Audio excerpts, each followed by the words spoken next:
2024 की तैयारियों को लेकर Bharatiya Janata party active mode में है। खुद प्रदेश अध्यक्ष ओम प्रकाश धनखड़ अलग अलग जिलों में जाकर पार्टी कार्यकर्ताओं की बैठक ले रहे हैं। इस कड़ी में धनखड़ ने शनिवार को भी पार्टी से जुड़े लोगों की अहम बैठक लेते हुए चुनाव की तैयारियों की समीक्षा की। धनखड़ ने कहा कि मई महीने तक पन्ना प्रमुखों की नियुक्ति के साथ उनकी पार्टी को और मजबूती मिलेगी। वहीं कांग्रेस द्वारा हरियाणा में सरकार बनने पर 6,000 रुपए पेंशन दिए जाने की घोषणा पर धनखड़ ने कहा कि अब ऐसे झूठे बयानों पर जनता विश्वास नहीं करने वाली। उन्होंने कहा कि कांग्रेस केवल झूठ की राजनीति करती है। लोगों को अपने मुद्दे उठाने का हक है, हर दल को अपनी बात कहने का हक है, लेकिन जो मैंने पूछा उस पर आप चुप मार गए। क्या हुआ कर्जा माफी, कहाँ पूछा, क्या हालत हुई थी राजस्थान में, क्या हालत हुई मध्य प्रदेश में।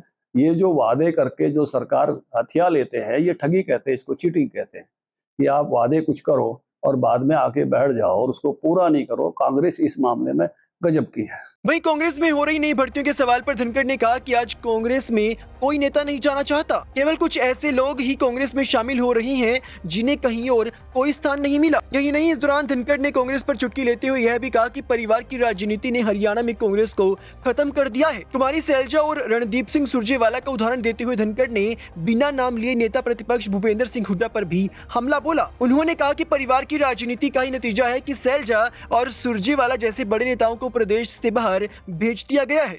अभी कांग्रेस में कोई ऐसी महत्वपूर्ण भर्ती कहीं नहीं हो रही है और हमको तो कोई ऐसा महत्वपूर्ण आदमी जाता हुआ दिखाई दिया नहीं। हाँ, कोई छोटे मोटे कुछ लोग जो है वो जरूर जिनको कोई स्थान नहीं मिला हुआ कहीं पर, ऐसे कुछ लोग जरूर गए होंगे, लेकिन कांग्रेस का कोई, मैं कहूंगा कि ऐसा वातावरण जिस पर कांग्रेसी बड़े खुश हो। कांग्रेस ने तो खुद ही अपने को निपटाया हुआ है। देखिए, कभी सिरसा जिले में सैलजा जी के परिवार का, सैलजा जी का प्रभाव होता था, आज कहाँ है? रणदीप सुरजेवाला, कैथल और जींद के बड़े नेता होते थे, किसने निपटाया है ना? आपको पता है किसने निपटाया? अब किरण चौधरी यहाँ रहेंगी, वहां रहेंगी। कभी भिवानी जिला बंसीलाल जी के प्रभाव क्षेत्र होता था। क्या क्या किया पिता पुत्र ने अपनी राजनीति के लिए? एक एक जिले में राव इंद्रजीत सिंह जी तो हमारे साथ ही आ गए हैं। तो एक एक जिले में जिस प्रकार से इन्होंने अपने घर की राजनीति चलाने के लिए पूरे प्रदेश में कांग्रेस के प्रभाव को किस प्रकार से सिकोड़ा है। लोगों को कोई तड़ी पार गई, कोई राजस्थान पहुंचा, कोई कहीं पहुंचा ही नहीं। एक अध्यक्ष को लठिया के उतारा, एक अध्यक्ष को कार्यकारिणी नहीं बना दी, दूसरा अध्यक्ष भी, अब तीसरा अध्यक्ष भी बोलना छोड़ गया कार्यकारिणी कब बनेगी। आपने भी कई दिन खबर चलाई गुलशन जी, अभी कार्यकारिणी आई, अभी कार्यकारिणी आई। हम भी सोशल मीडिया देख रहे थे, वो आई नहीं। इसलिए ये पार्टी अब सिकुड़ रही है। उस नाते से इन्होंने खुद ही सिकोड़ा है। मैंने जो नक्शा बताया वो आपके सामने है। अच्छा, कुलदीप बिश्नोई, वो भी एक हिसार जिले में इनका गढ़ होते थे, वो हमारी पार्टी में आ गए। तो ये पार्टी अब सिकुड़ रही है। लगातार पन्ना प्रमुख बैठक हो रही है, इसके अलावा जो रूठे हुए हैं उन्हें मनाने की कोशिश है।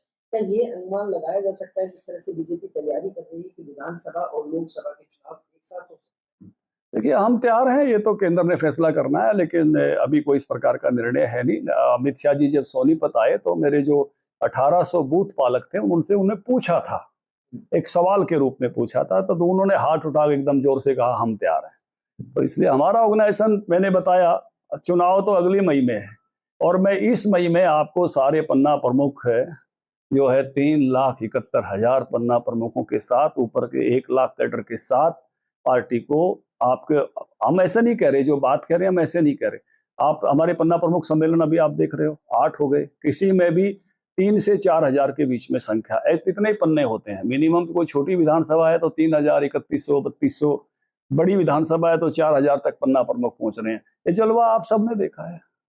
तो इसलिए कार्यक्रम, हम जो भी कैडर बना रहे हैं वो कैडर आपको मैदान में दिखाई देगा। हमने कहा 4400 जो है आपको हमारे शक्ति केंद्र प्रमुख आपको दिखाई दिए पट्टी, कल्याणा और हिसार में बिल्कुल झंडा लहराते हुए। तो इसलिए जो कैडर है हमारा वो बिल्कुल जमीन पर है, छोटी से छोटी यूनिट पर है, यानी 15 परिवारों पर है।